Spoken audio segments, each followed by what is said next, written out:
Well, joining me now from Amsterdam is Adam Anders. Adam is a co-founder and managing partner at Atender Capital. Good to have you with us.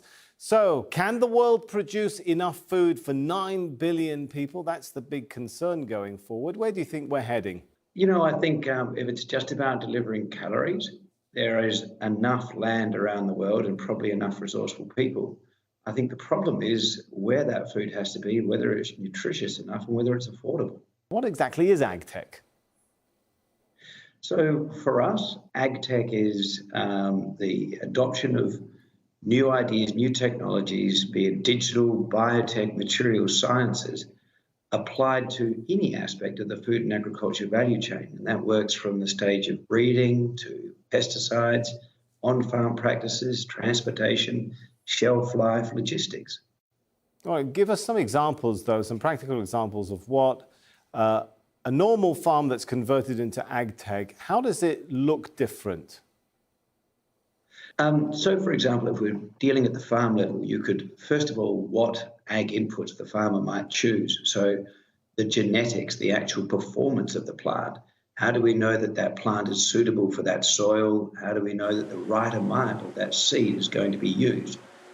And then from there, once you've actually made your planting decision, how can you use data in order to be more precise, both about that first moment of planting and then how to treat that plant as it grows. Then we go through that treatment process with different forms of pesticide, fungicide, herbicide, traditionally an area where some quite brutal chemicals have been used, and it's time for the next generation. And then it's harvesting time. How do we record that yield? How can the farmer best market that product? And digital or biotech solutions are available to help every aspect of that for the farmer. Okay, but listening to you there, one wonders, are we talking about a system of farming that really requires a fundamental, maybe complicated set of changes to the whole process of farming? You know, I don't think so. And also farmers can adopt it in different degrees. So if it's just a better performing seed in a saline soil or in a low moisture environment, that's something that could be distributed anywhere in the world and just help productivity and yields. You can also go very high tech and be analysing your farm, not even at the field level, but at the plant level eventually, maybe. So I think that's going to be up to the farmer. Is there enough investment going on then in Agtech? Because it sounds great.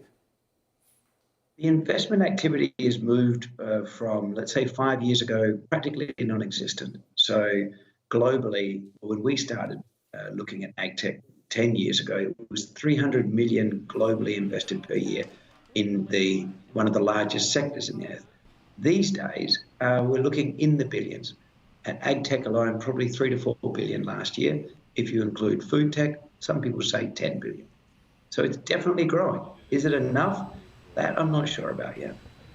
What about developing countries? Will they be left behind the Agtech revolution if they're not able to put as much money as others into the game?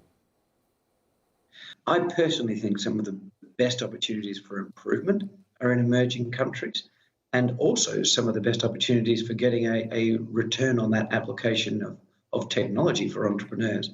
And that's in part because we've got a very big yield gap.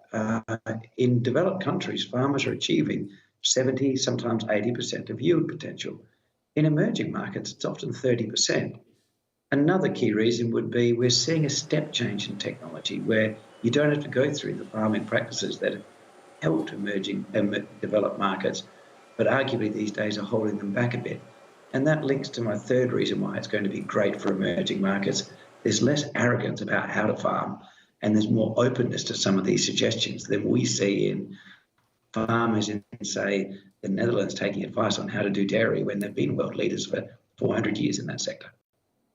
I like the point there about how you touched upon an issue, or you made me think of an issue there when you said there'll be less arrogant. How different will the farmer of the future look like then compared to now?